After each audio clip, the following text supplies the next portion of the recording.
اللہ جانتا ہے کہ تم تھک گئے ہو۔ اللہ کو پتہ ہے کہ تمہارا دل بہت پریشان ہے۔ ابھی تمہیں بھلے ایسے لگ رہا ہو کہ کوئی تمہیں سن نہیں رہا، کوئی تمہیں سمجھ نہیں رہا، لیکن اللہ تو تمہیں تب بھی سنتا ہے جب تم دکھ سے آہ بھرتے ہو۔ اللہ تو تمہیں تب بھی سمجھتا ہے جب تمہیں خود کو بھی پتہ نہیں ہوتا کہ تم کیا محسوس کر رہے ہو۔ دنیا تمہاری تکلیف نہیں دیکھ سکتی، لیکن اللہ دیکھ سکتا ہے۔ دنیا تمہیں سمجھنے میں ناکام ہو سکتی ہے، لیکن تمہارا اللہ نہیں۔ اس نے تو تمہیں خود بنایا ہے، اس نے تو خود تمہارے اس دل میں جان پھونکی ہے۔ پھر اس کی نظر کیسے اس دل کی طرف سے غافل ہو سکتی ہے؟ مخلوق خالق کو بھول سکتی ہے، مگر خالق اپنی مخلوق کو کبھی نہیں بھول سکتا۔ ابھی آزمائش کی گھڑی ہے، ابھی تمہیں صبر کرنا ہے، بہت سارا صبر، کیونکہ اس صبر کے بعد تمہیں صلہ ملنا ہے۔ اس انتظار کے بعد معجزے ہونے ہیں۔ تو پھر اللہ سے بات کرتے رہو، اللہ کو پکارتے رہو، کیونکہ وہ ہمیشہ جواب دیتا ہے، ہمیشہ دعائیں قبول کرتا ہے۔ کیسے وہ نہ جانے گا جس نے پیدا کیا ہے؟ اللہ تعالیٰ قرآن پاک میں فرماتا ہے، جو اللہ پر توکل کرتے ہیں اللہ انہیں وہاں سے عطا کرتا ہے جہاں سے انہوں نے کبھی گمان بھی نہیں کیا۔ حالات کتنے ہی مشکل کیوں نہ ہو جائیں، فیصلے تمہارے اختیار سے کتنے ہی باہر کیوں نہ چلے جائیں، لیکن ہمیشہ یاد رکھنا کہ تمہارے اللہ نے سب سنبھال رکھا ہے، اور اس نے ہمیشہ ایسے ہی سب سنبھالے رکھنا ہے، تمہیں بھی اور تمہارے معاملات کو بھی۔ اللہ نے تمہیں کبھی بھی اکیلا نہیں چھوڑنا۔ اتنے یقین کے بعد اللہ نے تمہیں مایوس واپس نہیں لوٹا دینا۔ بہت کچھ ہے جو تمہارے انتظار میں ہے، بہت کچھ ہے جو اللہ نے آخر میں بدل دینا ہے، بہت کچھ ہے جو تمہیں ملنا ابھی باقی ہے، بہت کچھ ہے جو مکمل ہو جانا ہے اور تم نے دیکھتے رہ جانا ہے۔ ابھی تو تمہیں اس توکل کا اجر ملنا ہے جو تم نے نا امیدی کی ہر حد کو توڑ کر کیا ہے، صرف اپنے اللہ کے لیے۔ سورہ آل عمران میں اللہ تعالیٰ فرماتا ہے، اور اللہ ہمیں کافی ہے اور وہی بہترین کارساز ہے۔ دنیا تو تمہیں ہمیشہ ڈرائے گی، کبھی دعاؤں کے رد ہو جانے سے، کبھی عبادتوں کے ضائع ہو جانے سے، لیکن یہ تو اللہ جانتا ہے کہ کس کو کیا دینا ہے، اور یہ اختیار بھی صرف اللہ کے پاس ہے۔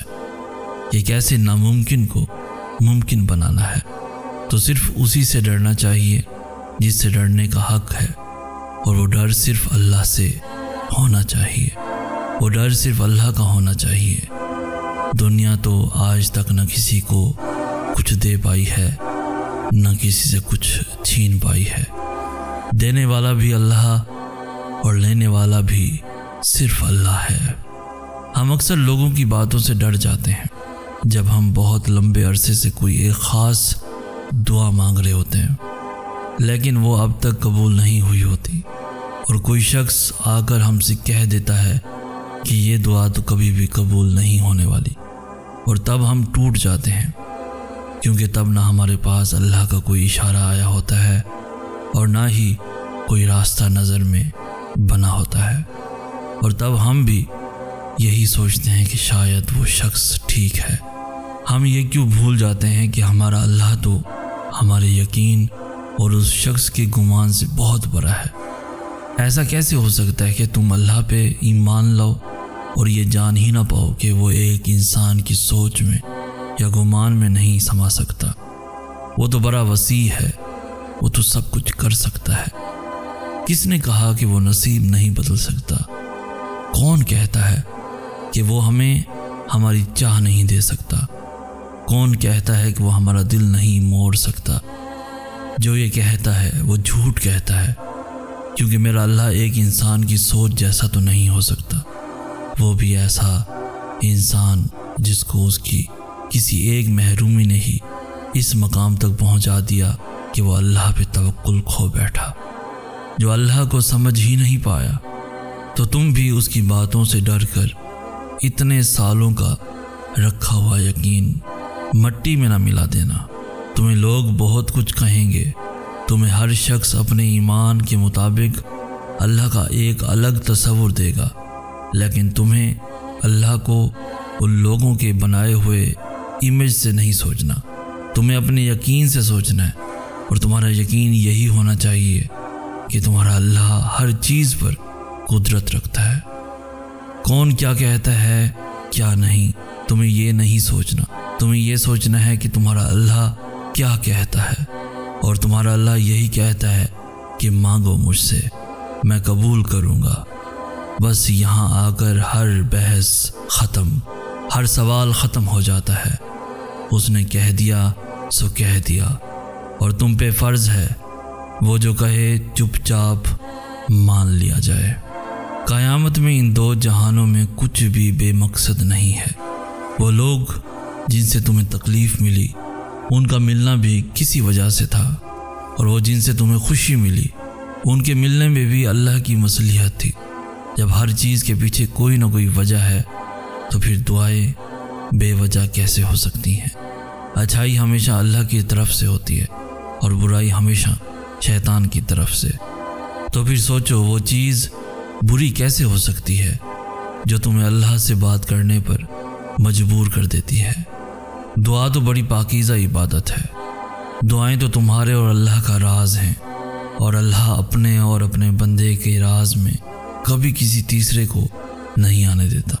شیطان کبھی بھی تمہاری دعاؤں میں ملاوٹ نہیں کر سکتا، کیونکہ دعائیں دل سے ہوتی ہیں اور دل پر اللہ قابض ہے۔ شیطان صرف دماغ تک پہنچ سکتا ہے، دل تک نہیں۔ اس لیے یقین رکھو کوئی اتفاق نہیں، یہ اللہ کی رضا ہے۔ لب پہ آنے والی ہر دعا قبولیت کی دعا ہے۔ بہتر اور برے کا علم تو صرف اللہ کو ہے۔ تو پھر دعا مانگنے میں حرج ہی کیا ہے؟ اللہ سے مشورہ کر کے کبھی کوئی بھی خسارے میں نہیں رہا۔ اللہ جانتا ہے کہ تم تھک گئے ہو، اللہ کو پتہ ہے کہ تمہارا دل بہت پریشان ہے۔